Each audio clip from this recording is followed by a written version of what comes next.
നമസ്കാരം. നമസ്കാരം. ഞെട്ടിക്കുന്ന ഓരോരോ സംഭവങ്ങളാണ് പുറത്തു വന്നുകൊണ്ടിരിക്കുന്നത്. പറഞ്ഞു വരുന്നത്, ഈ കാസർഗോഡ് കഴിഞ്ഞ ദിവസം ഡിവൈഎഫ്ഐയുടെ ഒരു യോഗം നടക്കുകയുണ്ടായി. ആ യോഗത്തിനൊരു പ്രത്യേകത കൂടി ഉണ്ടായിരുന്നു. കാസർഗോഡ് ഉദുമ കേന്ദ്രീകരിച്ച് നടന്ന രക്തസാക്ഷികളുടെ ഫണ്ട് വിനിയോഗം സംബന്ധിച്ച് ചില ക്രമക്കേടുകളാണ് ജില്ലാ കമ്മിറ്റിയിൽ ഉയർന്നു വന്നത്. ഈ ജില്ലാ കമ്മിറ്റിയിൽ ഉയർന്നു വന്ന ക്രമക്കേടുകളെക്കുറിച്ച് മാധ്യമങ്ങൾ അത് വലിയ രീതിയിൽ വാർത്തയാക്കി. അത് ഡിവൈഎഫ്ഐയുടെ പ്രവർത്തകനായ മുതിർന്ന നേതാവായ വസീഫിന് വല്ലാണ്ട് ചൊടിപ്പിച്ചു. വസീഫ് ആ യോഗത്തിൽ മാധ്യമങ്ങൾക്കെതിരെ തുറന്നടിച്ചു എന്നുള്ളത് രാഷ്ട്രീയപരമായൊരു സ്വാതന്ത്ര്യമായി കണക്കിലെടുക്കാം. എന്നാൽ അതിനപ്പുറത്തേക്ക് ഒന്ന് രണ്ട് കാര്യങ്ങൾ വസീഫ് കൂട്ടിച്ചേർത്തു. അതായത് മാധ്യമപ്രവർത്തകരുടെ സുരക്ഷ അവരുടെ കയ്യിൽ മാത്രമാണ്. അവരുടെ സുരക്ഷയ്ക്ക് ഞങ്ങൾക്ക് യാതൊരു തരത്തിലും ബാധ്യതയില്ല. ഏതെങ്കിലും തരത്തിൽ അവരെവിടെയെങ്കിലും ആക്രമിക്കപ്പെടുന്നുണ്ടെങ്കിൽ അതിൻ്റെ ഉത്തരവാദിത്വം ഡിവൈഎഫ്ഐക്കല്ല എന്ന് വരെ അദ്ദേഹം പറഞ്ഞു വെച്ചു. സംഘടനയ്ക്കെതിരെ ആരെങ്കിലും വാളെടുത്തുകൊണ്ട് ഇറങ്ങിത്തിരിച്ചാൽ അത് കയ്യും കെട്ടി ഞങ്ങൾക്ക് നോക്കി നിൽക്കാൻ സാധിക്കില്ല എന്ന് പറയുമ്പോൾ, ഞങ്ങളെക്കുറിച്ച് ഞങ്ങൾക്ക് ഹിതകരമല്ലാത്ത രീതിയിൽ വാർത്തകൾ ആരെങ്കിലും ചെയ്തു കഴിഞ്ഞാൽ തീർച്ചയായും അവർക്കെതിരെ നടപടികൾ ഉണ്ടാകും. ചിലപ്പോൾ അത് അക്രമമായി മാറും. അങ്ങനെ അവരെവിടെയെങ്കിലും ആക്രമിക്കപ്പെട്ട് കഴിഞ്ഞാൽ അതിന് ഉത്തരവാദിത്വം ഞങ്ങൾക്കില്ല എന്ന് വസീഫ് തുറന്നടിക്കുമ്പോൾ, തീർച്ചയായും ഞങ്ങളോട് കളിച്ചാൽ ഞങ്ങൾ നിങ്ങളെ വെറുതെ വിടില്ല എന്നൊരു സന്ദേശം തന്നെയാണ് വസീഫിൻ്റെ ആ പ്രസംഗം കേട്ടപ്പോൾ എനിക്ക് മനസ്സിലായത്. കോപ്പിറൈറ്റ് പ്രകാരം ചില മാനദണ്ഡങ്ങൾ ഉള്ളതിനാൽ നമുക്ക് വസീഫിൻ്റെ പ്രസംഗം ഇപ്പോൾ നമ്മുടെ ചാനലിൽ ഓഡിയോ മാത്രം പ്രേക്ഷകർക്ക് വേണ്ടിയിട്ട് കൊടുക്കാവുന്നതാണ്.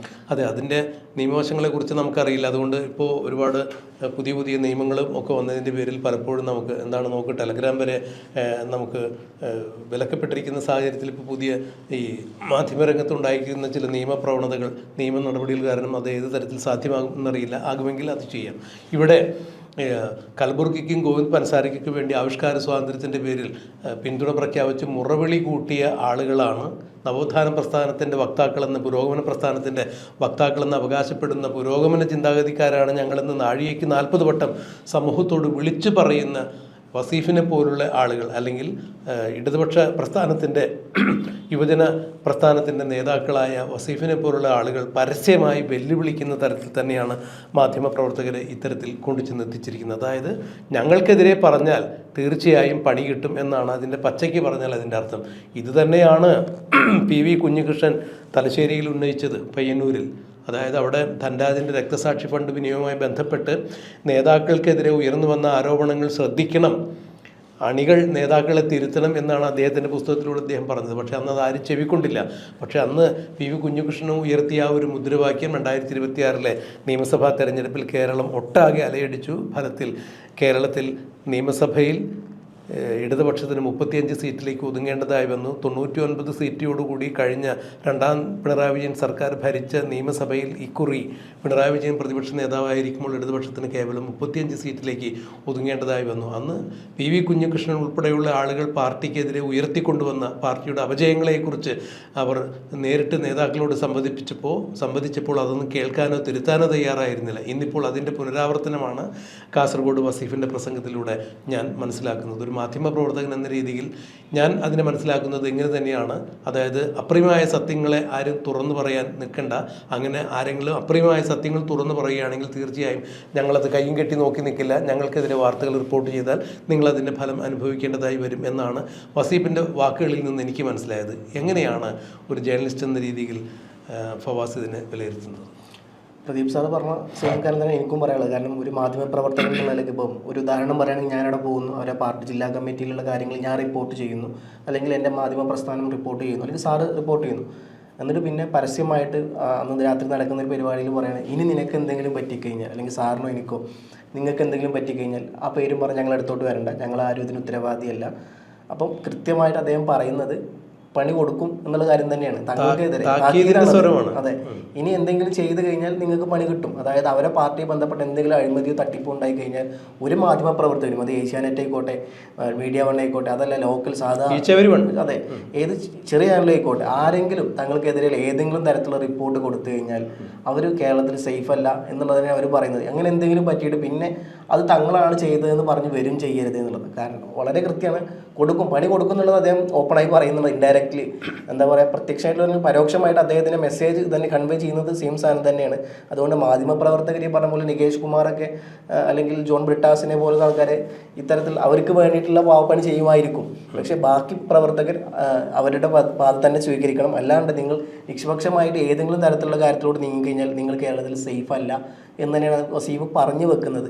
പിന്നെ ഒരു മാധ്യമപ്രവർത്തകർ നമുക്കൊരിക്കലും ഈ കാര്യത്തോട് അംഗീകരിക്കാനും പറ്റില്ല. എനിക്കൊന്നും അവരുടെ പാർട്ടിയുടെ SFIയുടെ ഒരു മുദ്രാവാക്യം സ്വാതന്ത്ര്യം, ജനാധിപത്യം, സോഷ്യലിസം എന്നൊക്കെയാണ്. സ്വാതന്ത്ര്യം എന്നൊക്കെ പറയുമ്പം അത് പേരിൽ മാത്രമുള്ളൂ. ഒരു മാധ്യമപ്രവർത്തനത്തിനും എത്രത്തോളം സ്വാതന്ത്ര്യം ഉണ്ട് എന്നുള്ളത് പ്രതിപക്ഷത്തായിരുന്നിട്ട് പോലും ഇത്തരത്തിൽ പരസ്യമായിട്ടുള്ള ഒരു പോർവിളിക്ക് വസീഫൊക്കെ തയ്യാറായിട്ടുണ്ടെങ്കിൽ ഭരണപക്ഷത്ത് എത്രത്തോളം തരത്തിലുള്ള കാര്യങ്ങൾ അവർ പല മാധ്യമങ്ങളെയും അടിച്ചമർത്തിയിട്ടുണ്ടാവും എന്നുള്ളത് വളരെ കൃത്യമാണ്. പിന്നെ എന്താ പറയുക, ഒരു തരത്തിലും ഇതൊന്നും നമുക്ക് അംഗീകരിക്കാൻ പറ്റുന്നതല്ല. ഇപ്പം സാർ നേരത്തെ പറഞ്ഞല്ലോ, കണ്ണൂരുണ്ടായ രക്തസാക്ഷി ഫണ്ട് തട്ടിപ്പ്, അത് മാത്രമല്ല ഇപ്പോൾ കാസർഗോഡത്തെ കാര്യങ്ങളാണ് പുറത്ത് വരുന്നത്. ഇത് കണ്ണൂരിനെ അവർക്ക് വലിയ തരത്തിലുള്ള ഇടിവുണ്ടാക്കി. പാർട്ടി ഇമേജിനും പാർട്ടി തോൽക്കുന്നതിലോട്ട് വലിയ തരത്തിലൊരു ബാധകമായത് അവിടുത്തെ അഴിമതികൾ തന്നെയാണ്. ഇപ്പം കാസർഗോഡത്തെ കാര്യങ്ങൾ ഇവിടെ പുറത്ത് വരുമ്പം അത് പാർട്ടിയെ പൂർണ്ണമായിട്ടും കേരളത്തിൽ ഇല്ലാണ്ടാക്കുന്നൊരു പ്രക്രിയയിലോട്ട് പോകും. അതിനെ തടുക്കാൻ വേണ്ടിയിട്ടാണ് അദ്ദേഹം ഇപ്പം തന്നെ മാധ്യമങ്ങൾക്ക് വേണ്ടി കൂച്ചുവലും കിടന്നത്. അത് വസീഫ് പറഞ്ഞ കാര്യങ്ങൾ പാർട്ടിയുടെ ഇതുവരെ ഉണ്ടായിട്ടുള്ള അപജയങ്ങൾ പരിശോധിക്കാണ്ടാണെന്ന് എനിക്ക് മനസ്സിലാകുന്നത്. കാരണം 2024 നിയമസഭാ തെരഞ്ഞെടുപ്പ് തോറ്റതിൻ്റെ പ്രമുഖ കാരണങ്ങൾ ഒന്നായി ചൂണ്ടിക്കാണിക്കുന്ന പയ്യന്നൂരിലെ ഈ PV കുഞ്ഞികൃഷ്ണൻ ഉയർത്തിക്കൊണ്ടുവന്ന ആ വിഷയത്തോട് പാർട്ടിയുടെ നേതൃത്വം അനുഭാവപൂർവ്വം അത് പരിഗണിച്ചില്ല എന്നുള്ളത് തന്നെയാണ്. കാരണം അദ്ദേഹത്തിൻ്റെ പുസ്തകത്തിൽ പറഞ്ഞൊരു അണികൾ നേതാക്കളെ തിരുത്തണം എന്നുള്ള ആ ഒരു പ്രസ്താവന, അദ്ദേഹം അവിടെ എന്താണ് പറഞ്ഞത് അത് പരിശോധിക്കാൻ തയ്യാറാവാതെ തെറ്റ് ചൂണ്ടിക്കാണിച്ച ആളെയാണ് അവർ നിയമ നടപടിക്ക് വിധേയമാക്കിയത്. PV കുഞ്ഞികൃഷ്ണൻ പാർട്ടിയിൽ നിന്ന് പുറത്താക്കി. എന്നാൽ തെറ്റ് ചെയ്ത ആളുകൾ, അതായത് അവിടെ TI മധുസൂദൻ MLA ഫണ്ട് തിരിമറി നടത്തിയ രക്തസാക്ഷി ഫണ്ട് തിരിമറി നടത്തിയ ബന്ധപ്പെട്ടാണ് അദ്ദേഹം കാര്യങ്ങൾ ഉന്നയിച്ചത്. പക്ഷേ ആ പ്രശ്നങ്ങളെക്കുറിച്ച് പാർട്ടി ഒരു തരത്തിലും പഠിക്കുകയോ ഈ ധനരാജൻ്റെ രക്തസാക്ഷി ഫണ്ട് ദുർവിനിയോഗം ചെയ്തു എന്ന് ആരോപിക്കപ്പെടുന്ന MLA TI മധുസൂദനിലേക്ക് അന്വേഷണം ചെല്ലുകയോ ഒന്നും ചെയ്തില്ല. ഇത് കേരളത്തിൽ അങ്ങോളം ഇങ്ങോളം നടന്ന എല്ലാ പാർട്ടി പരാജയത്തിൻ്റെ അവലോകന യോഗങ്ങളിലും ഉയർത്തിക്കാണിച്ച ഒന്ന് തന്നെയാണ്. ഇത് കേവലം പയ്യന്നൂരിലോ തളിപ്പറമ്പിലോ അമ്പലപ്പുഴയിലോ മാത്രം ഉണ്ടായൊരു പ്രതിഭാസമല്ല. വിമത ശല്യം, അതായത് CPMന് വോട്ട്, എങ്ങനെയാണ് CPMൻ്റെ വോട്ട് ചോർന്നു പോയത് എനിക്ക് ഞാൻ മനസ്സിലാക്കുന്നത് ഏതാണ്ട് 1 കോടി വോട്ടാണ് UDFന് അധികം കിട്ടിയത് എന്നുള്ളതാണ് ഈ തെരഞ്ഞെടുപ്പിൽ.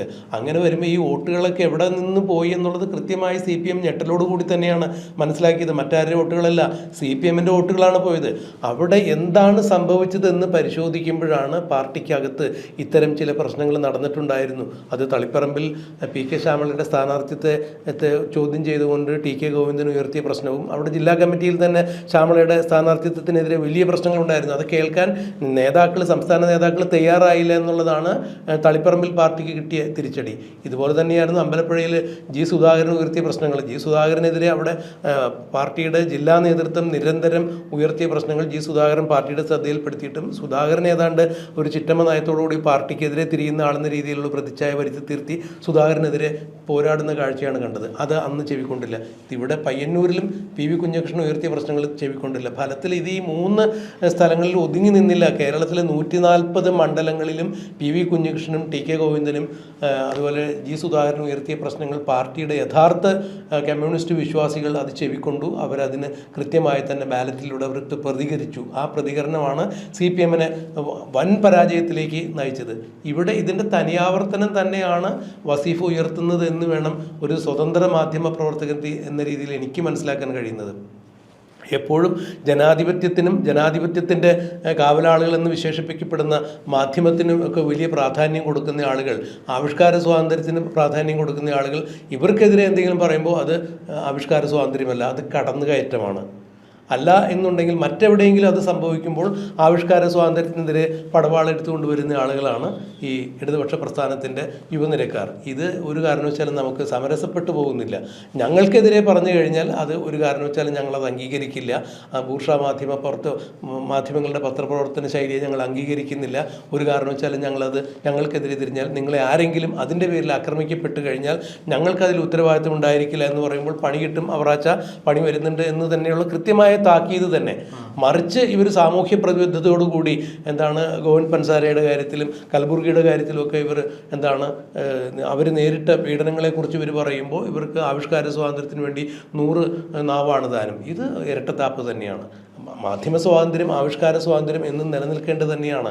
അതായത് പൊതുജനങ്ങൾക്ക് ഇടയിലേക്ക് സത്യമായ രീതിയിൽ വിളിച്ചു പറയാൻ ആരൊക്കെ ഏതൊക്കെ മാധ്യമപ്രവർത്തകൻ തയ്യാറാകുന്നോ ചങ്കൂറ്റത്തോടു കൂടി സത്യമായ രീതിയിൽ അവർ വിളിച്ചു പറയുന്നുണ്ടെങ്കിൽ അത് അംഗീകരിക്കപ്പെടേണ്ടത് തന്നെയാണ്. അത്തരം മാധ്യമ പ്രവർത്തനത്തെ പ്രോത്സാഹിപ്പിക്കപ്പെടേണ്ടത് തന്നെയാണ് എന്ന് നവോത്ഥാന പ്രസ്ഥാനത്തിൻ്റെ വക്താക്കൾ, പുരോഗമന പ്രസ്ഥാനത്തിൻ്റെ വക്താക്കൾ എന്ന് അവകാശപ്പെടുന്ന ഇടതുപക്ഷ ചിന്താഗതിക്കാർ എപ്പോഴും രായ്ക്ക് രായ്മാനം വിളിച്ചു പറയും. എന്നാൽ അവർ ചെയ്യുന്ന ഇത്തരം കാര്യങ്ങൾക്കെതിരെ ഏതെങ്കിലും മാധ്യമ പ്രവർത്തകൻ അവൻ്റെ തൂലിക ചലിപ്പിച്ചു കഴിഞ്ഞാൽ അതൊരു കാരണവശാലും, അല്ലെങ്കിൽ അവർ പറയുന്ന ഇടങ്ങളിലേക്ക് ക്യാമറ കണ്ണ് അങ്ങോട്ട് ഫോക്കസ് ചെയ്താൽ അത് ഞങ്ങൾ അനുവദിക്കില്ല. അതിൻ്റെ പേരിൽ നിങ്ങൾക്ക് ഏതെങ്കിലും തരത്തിൽ ഉപദ്രവങ്ങളുണ്ടായാൽ ഞങ്ങൾ പാർട്ടിക്കാർക്ക് അതിൽ ഉത്തരവാദിത്തമില്ല എന്ന് പറയുമ്പോൾ തല്ലുകൊള്ളും. ഈ തല്ലുകൊള്ളുന്നതിന് ഞങ്ങളായിരിക്കലും ഉത്തരവാദി, അല്ലെങ്കിൽ ഞങ്ങൾക്കെതിരെ പറഞ്ഞാൽ തല്ലുകൊള്ളും എന്ന് തന്നെയാണ് അതിൽ അടങ്ങിയിരിക്കുന്ന സന്ദേശം. ഇത് ഏത് തരത്തിലുള്ള ജനാധിപത്യ ബോധത്തിൻ്റെ അടിസ്ഥാനത്തിലാണ് വസീഫ് ഇങ്ങനെ പ്രസംഗിക്കുന്നത് എന്ന് നമുക്ക് മനസ്സിലാകും. പറഞ്ഞ തല്ലുകൊള്ളും, പിന്നെ കൊണ്ടതിനെ കാര്യങ്ങൾ ചോദിച്ച് ഇങ്ങോട്ട് വരണ്ട എന്നുള്ള കൃത്യമായ സന്ദേശം തന്നെയാണ് വസീഫ് കൊടുക്കുന്നത്. അതെ, അതിലെന്ത് ജനാധിപത്യപരമായ സ്വാതന്ത്ര്യമാണുള്ളത്? എന്ത് ജനാധിപത്യമാണ് ഇവിടെ ഉള്ളത്? ഇവർ ഉൾപ്പാട്ടി ജനാധിപത്യം എന്ന് ഇവർ പറയുമ്പോൾ മാധ്യമ സ്വാതന്ത്ര്യം അനുവദിക്കപ്പെടാത്ത രീതിയിൽ എന്താണ് ഇവിടെ നടക്കുന്നത്? VS അച്യുതാനന്ദനും പിണറായി വിജയനും എല്ലാം ഈ മാധ്യമ സ്വാതന്ത്ര്യത്തിനും മാധ്യമ വിചാരണയ്ക്ക് വഴിപ്പെട്ടിരുന്ന ആളുകൾ തന്നെയാണ്. പിണറായി വിജയൻ അക്കാരണത്താൽ തന്നെ ഒരുപാട് പേരുദോഷം കേൾപ്പിച്ച ആളാണ്, പേരുദോഷം കേട്ട ആൾ തന്നെയാണ്. മാധ്യമങ്ങളോട് അദ്ദേഹം കടക്ക് പുറത്തുനിന്നാണ് പലപ്പോഴും പറഞ്ഞിരുന്നത്. അത് പിന്നീട് 2026 നിയമസഭാ തെരഞ്ഞെടുപ്പിൽ അദ്ദേഹത്തെ വലിയ രീതിയിൽ അദ്ദേഹത്തെയും പാർട്ടിയെയും ബാധിച്ചു എന്നുള്ളത് അവർ കണ്ടറിഞ്ഞു തന്നെയാണ്. അങ്ങനെ അത്തരം ഈ പാർട്ടിയുടെ അവലോകന യോഗങ്ങളിൽ പോലും മാധ്യമങ്ങൾക്കെതിരെ ഉണ്ടായിട്ടുള്ള ഇത്തരം കടന്നുകയറ്റങ്ങളും വാക്പ്രയോഗങ്ങളുമെല്ലാം ശ്രദ്ധിക്കേണ്ടതായിരുന്നു, ജാഗ്രത കാണിക്കേണ്ടതായിരുന്നു എന്ന് എടുത്തു പറഞ്ഞിട്ട് പോലും ഇപ്പോഴും അതിൻ്റെ യുവരക്തങ്ങൾ ഇത് ഉൾക്കൊള്ളാൻ തയ്യാറാകുന്നില്ല എന്നാണ് എനിക്ക് വസീഫിൻ്റെ പ്രസ്താവന കേൾക്കുമ്പോൾ. മാത്രമല്ല, CPM-ന്റെ ഈ പ്രാവശ്യത്തെ തോൽവിയുടെ റിപ്പോർട്ട് വന്നപ്പോൾ പലപ്പോഴും പറഞ്ഞ കാര്യം MV ഗോവിന്ദൻ മാധ്യമങ്ങൾക്ക് മുമ്പിൽ പറയുന്ന പല കാര്യങ്ങളും അത് ജനങ്ങളോട് കാണുമ്പോൾ ജനങ്ങൾക്ക് തോന്നുന്നത് ജനങ്ങളോട് പുച്ഛഭാവത്തിൽ കാണുന്ന രീതിയിലാണ്. അതുകൊണ്ടാണ് ഇത്തരത്തിൽ പാർട്ടിക്ക് വലിയ തലത്തിൽ തോൽവി ഉണ്ടായത്. സെയിം സാധനം തന്നെ ഇപ്പോൾ വീണ്ടും വസീഫും റിപ്പീറ്റ് ചെയ്യുന്നത്. കാരണം ഇത് മാധ്യമപ്രവർത്തകരോട് പരസ്യമായിട്ട് പറയുമ്പോൾ ഇത് കാണുന്നത് മാധ്യമപ്രവർത്തകർ മാത്രമല്ല, അപ്പുറത്ത് ഒരുപാട് ജനങ്ങൾ കാണുന്നു. 3.5 കോടി ജനങ്ങൾ ഈ സാധനം കാണുന്നുണ്ട്. അപ്പോൾ അവർക്ക് എല്ലാവർക്കും മനസ്സിലാവും ഇത്തരത്തിലാണ് ഇവരുടെ പ്രവൃത്തി എന്നുള്ളതും ഇവരുടെ ഐഡിയോളജി ഇങ്ങനെയാണെന്നുള്ളത്. അത് സ്വാഭാവികമായിട്ടും ഈ ഇലക്ഷൻ എഫക്റ്റ് ചെയ്തു. വീണ്ടും വസീഫിനെ പോലുള്ള DYFI നേതാക്കന്മാർ ഇത് ചെയ്യുമ്പോൾ അവരെ നേർവഴിയിലോട്ട് കൊണ്ടുവരാനുള്ള MV ഗോവിന്ദനും പിണറായി വിജയനും അവരെ നമുക്ക് നല്ല മാഷെന്ന് പറയാനും പറ്റില്ല. കാരണം അവർ തല പോയോടത്തുള്ളിലെ വാല് പോവുള്ളൂ. അപ്പം ഇവരത് ചെയ്തതിൽ വലിയ അത്ഭുതമൊന്നുമില്ല. എന്തായാലും വരും ദിവസങ്ങളിൽ ഇത് CPM-നെ എങ്ങനെ എഫക്റ്റ് ചെയ്യുന്നുള്ളത് കാത്തിരുന്ന് കാണേണ്ടത് തന്നെയാണ്. അല്ല, ഞങ്ങൾ തിരുത്താൻ തയ്യാറല്ല, അല്ലെങ്കിൽ ഞങ്ങളുടേതായ രീതിയിൽ മാത്രമേ തിരുത്തിയുള്ളൂ, നിങ്ങളുടെ പേന തിരുത്തൽ ഞങ്ങൾക്ക് ആവശ്യമില്ല എന്ന മട്ടിലുള്ള ഒരു രീതിയാണ് എനിക്കിതിൽ നിന്ന് മനസ്സിലാക്കാൻ സാധിക്കുന്നത്. ഈ പാർട്ടി ഇനിയും ഭരണത്തിലേക്ക് തിരിച്ചു വരാനുള്ള പെടാപ്പാട് പെടുന്നതിൻ്റെ ഭാഗമായാണ് ഇവർ എവിടെയും അവലോകന യോഗങ്ങൾ ചേരുന്നത്. അപ്പോൾ ആ അവലോകന യോഗങ്ങളിലെല്ലാം ജനങ്ങൾക്ക് എങ്ങനെയാണ് ഈ പാർട്ടിയിലുള്ള വിശ്വാസം നഷ്ടമായത്, എന്തുകൊണ്ട് ജനങ്ങൾ അകന്നുപോയി എന്ന് യഥാർത്ഥത്തിൽ അവരൊരു പരിശോധന നടത്തുന്നുണ്ടെങ്കിൽ ഈ മാധ്യമങ്ങളോടുള്ള ഈ കടന്നുകയറ്റവും അതിൽ എടുത്തു കാണാതെ പോകരുത്. യഥാർത്ഥത്തിൽ ഈ പാർട്ടിക്ക് എന്താണ് സംഭവിക്കുന്നത്, എന്തുകൊണ്ടാണ് ഇത്തരം അപജയങ്ങൾ ഉണ്ടായിക്കൊണ്ടിരുന്നത്, അടിക്കടി ഇത്തരം പരാജയങ്ങൾ വരുന്നത്, അല്ലെങ്കിൽ ആശയപരമായിട്ട് ഇത്തരം പ്രശ്നങ്ങൾ ഉണ്ടാകുന്നത് എന്താണെന്നുള്ളത് അവർ അടിത്തട്ടിലേക്ക് ഇറങ്ങിച്ചെന്ന് പരിശോധിക്കേണ്ടതാണ്. അവിടെ മാധ്യമങ്ങളെ എന്തിനു വേണ്ടി അകറ്റി നിർത്തണം?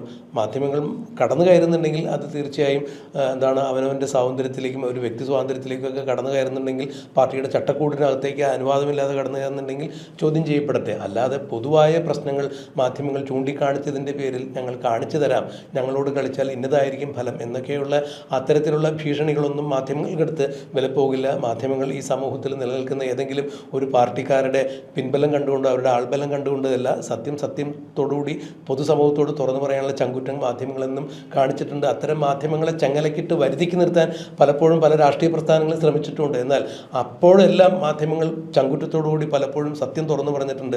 അതുകൊണ്ടാണ് പൊതുസമൂഹം സത്യം തിരിച്ചറിഞ്ഞിട്ടുള്ളത്. ആ സത്യം തുറന്നു പറയുന്നതിന് വേണ്ടി ക്രൈം ഓൺലൈൻ എന്ന മാധ്യമം എപ്പോഴും പ്രതിജ്ഞാബദ്ധം തന്നെയാണ്. എല്ലാ മാധ്യമങ്ങളും അങ്ങനെ തന്നെയാണെന്ന് വിശ്വസിക്കാനാണ് ഞങ്ങൾക്ക് താല്പര്യം. അതുകൊണ്ട് ഒരു രാഷ്ട്രീയ പാർട്ടികളും ഒരു സംഘടനയും മാധ്യമങ്ങളെ കൂച്ചുവിലങ്ങിട്ട് നിർത്താം എന്നുള്ളൊരു വിചാരമുണ്ടെങ്കിൽ അത് അസ്ഥാനത്താണ് എന്നാണ് എടുത്തു പറയാനുള്ളത്.